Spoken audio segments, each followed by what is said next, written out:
Assalamualaikum, apa khabar semua? Okey, bertemu lagi kita di AFS Auto Garage. Okey, hari ni aku nak ceritakan pasal radiator, okey, ataupun radiator coolant, okey.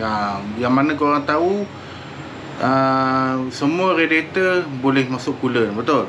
Tapi sebenarnya kalau kata aftermarket punya ataupun korang beli dekat kedai spare part luar, okey, dia ada dua jenis radiator. Satu yang boleh masuk coolant dan satu yang tak boleh masuk coolant. Okey, kalau korang nak tahu, layan intro ni dulu.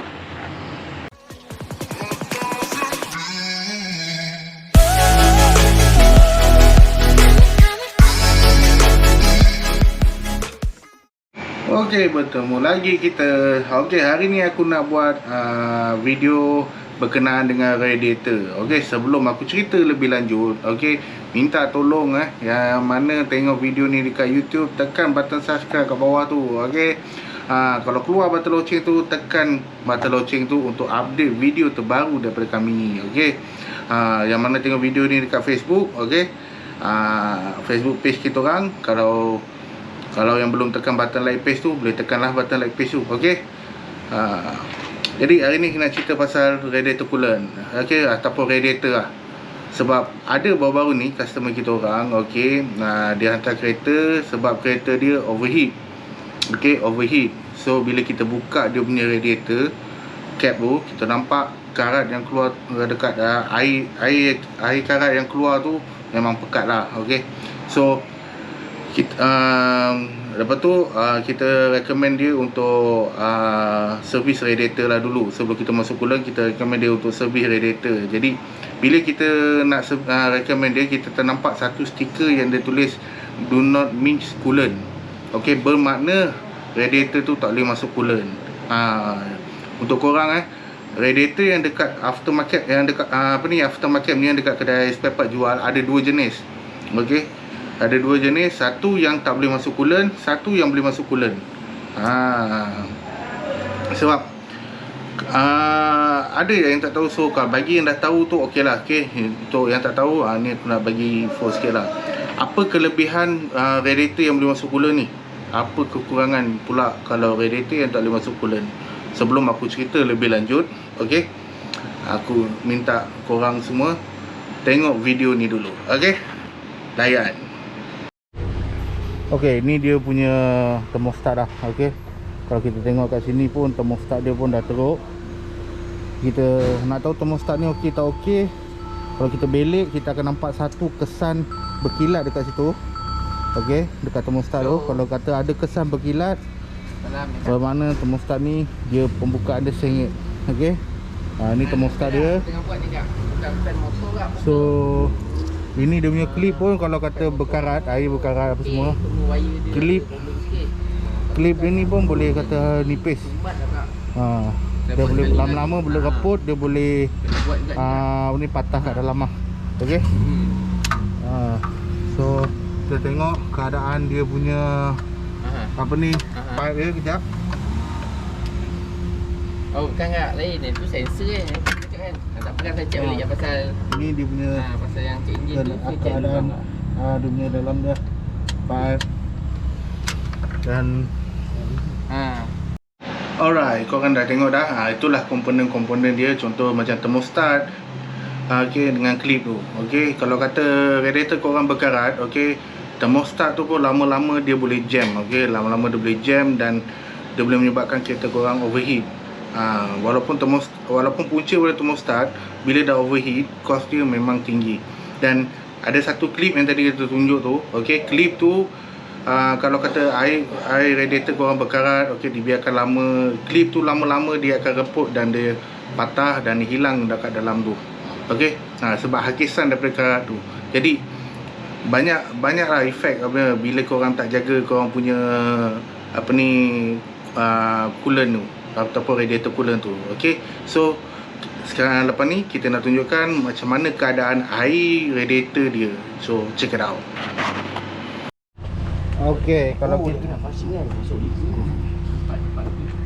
okey, tu dia punya keadaan tu radiator dia. Okey, karat. So kalau kita tuangkan situ, dia nampak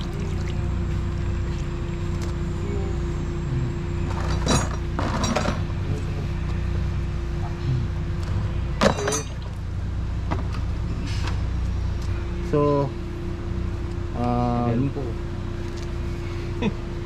Awak nak buka ni. ni dia punya Tu yang hose. saya sikit tu. Tolong. Orang kena buka dulu.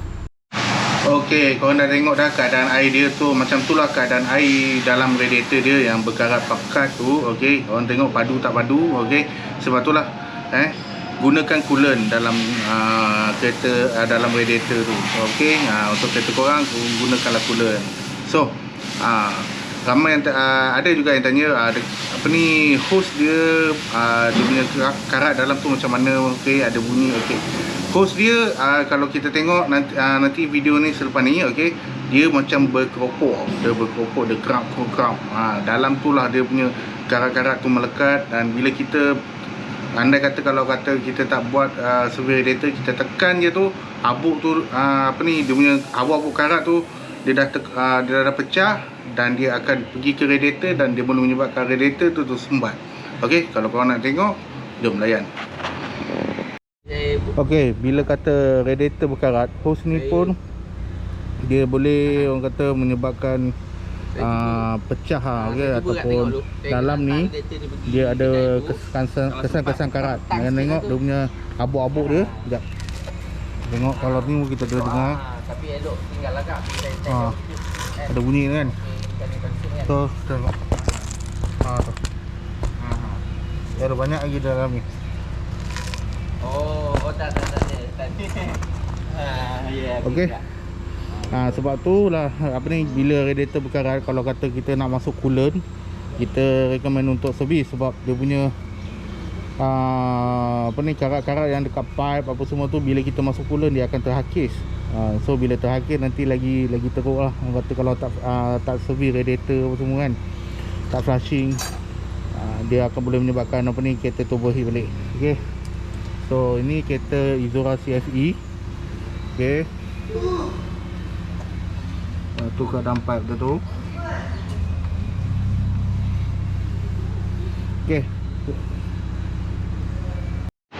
Alright, korang dah tengok dah. Okey, macam tu lah keadaan hose dia. Okey, habuk-habuk tu lah bila kita tekan pipe tu, bila dia pecah, itu yang habuk-habuk tu lah yang bahaya. Sebab dia akan pergi ke radiator dan dia boleh menyebabkan saluran air dekat radiator tu tersumbat. Okey, so sekarang aku nak cerita pasal ada dua jenis coolant pula. Okey, ada dua jenis coolant. Okey, sorry. Ada dua jenis radiator. Okey, dua jenis radiator yang korang perlu tahu lah. Okey, kalau aftermarket punya, ada satu yang boleh masuk coolant, ada satu yang tak boleh masuk coolant. So, jom tengok video ni.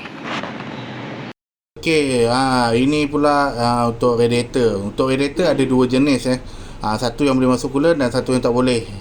So yang ini radiator ni dia tak boleh masuk coolant. Okey, kalau kita tengok kat sini dia ada stiker. Okey, kita tengok dulu keadaan radiator dia. Kalau kita tengok kalau bahagian luar ni pun kita dah nampak dah karat tu macam mana. Okey, so kita tengok stiker. Biasa kalau yang tak boleh masuk coolant ni, dia akan ada stiker. Dia tulis kat sini do not mix coolant. Dia ada stiker kat ni. Bermakna radiator ni tak boleh masuk coolant. Kalau masuk coolant dia akan apa ni, menyebabkan radiator tu tersumbat ataupun bocor lah mungkin. Dan yang ini adalah radiator yang boleh masuk coolant. Yang biasa kalau original kat kereta korang tu, okey, belum pernah tukar, so dia akan bentuk dia macam ni lah. Okey, lebih kurang. Sebab yang ini sampel ya. Okey, ni untuk tunjukkan korang. Okey, jadi dia akan ada tulis itu QC Pass, dan juga dia ada juga stiker yang besar ni untuk dia bagi tahu gunakan coolant yang sesuai untuk kereta korang. Okey, dia ada tulis kat sini, bermakna radiator ni boleh guna coolant lah. So seeloknya radiator kalau boleh kita pakai yang boleh masuk coolant lah. Sebab kalau kata kita pakai yang tak boleh masuk coolant, so lama-lama dia akan karat, dia akan kejadian yang overheat ataupun radiator tersumbat akan jadi balik. So lebih baik kita modalkan sikit. Okey, walaupun agak mahal sikit, kita modalkan sikit, lepas tu kita pakai coolant dan dia boleh tahan lama lah, insya-Allah. Okey, so itu saja kongsian ni. Okey, korang dah pun tengok video yang sebelum ni, okey, yang aku tunjukkan tu. Okey, jadi korang dah faham dah. Okey, untuk radiator dia ada dua jenis. Okey, so apa fungsi coolant sebenarnya? Fungsi coolant ni dia anti-freeze, sebenarnya dia anti beku. Bermakna kalau kata dekat negara yang beriklim sejuk, okey, yang negatif 8 ke berapa ke, kalau korang gunakan air saja, dia boleh membeku. Okey, membeku. Jadi coolant ni dia ada additif yang boleh membuatkan coolant tu takkan beku. Dia anti-freeze, sebab tu dia nama anti-freeze. Selain daripada anti-freeze, dia juga menjaga memberikan suhu enjin yang sejuk dekat tahap yang optimum lah. Okey, yang tahap optimum. Dan juga dia mencegah daripada karat.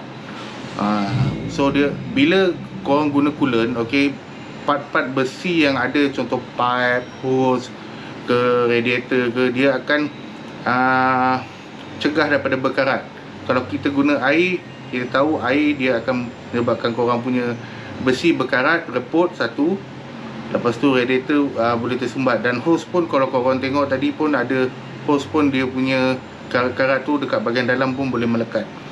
Okey, so itulah kelebihan coolant. Okey, kelebihan coolant ni dia jaga korang punya sistem cooling ataupun sistem air, okey, daripada berkarat. Bila berkarat ni, lagi banyak benda yang akan jadilah. Contohnya boleh menyebabkan kereta korang radiator tersumbat dan overheat. Okey, ataupun pipe-pipe besi, bila dia dah berkarat, dia akan bocor. Dia akan bocor, dia bocor halus je. Jadi bila korang bawa kereta, korang pun tak sedar yang air tu makin berkurang dan dia temperature naik, overheat.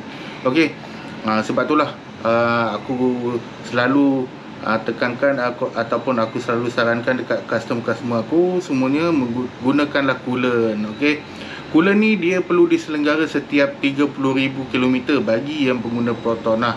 Okey, yang dia berbeza bergantung kepada model-model kereta yang lain dan juga pengeluar. Okey, kalau untuk Proton, biasa dia orang recommend untuk buat servis radiator coolant ni tukar setiap 30,000. So kalau korang pakai kereta Proton, ikutlah 30,000 tu. Okey, pakai yang sesuai untuk kereta anda. Kalau korang guna Proton, gunalah coolant yang warna hijau Proton tu. Okey, jadi itu saja untuk video kali ini. Okey, kalau korang rasa video ni bermanfaat, minta tolong korang sharekan video ni kat semua kawan-kawan, saudara mara. Okey, kenalan korang semua, korang sharekan video ni. Okey, jadi so itu saja video untuk kali ini. Terima kasih kerana menonton. Okey, terima kasih yang dah subscribe, yang dah tekan button loceng, yang dah tekan button share tu. Terima kasih semua. Okey, so itu saja untuk video kali ini. Assalamualaikum, bye bye.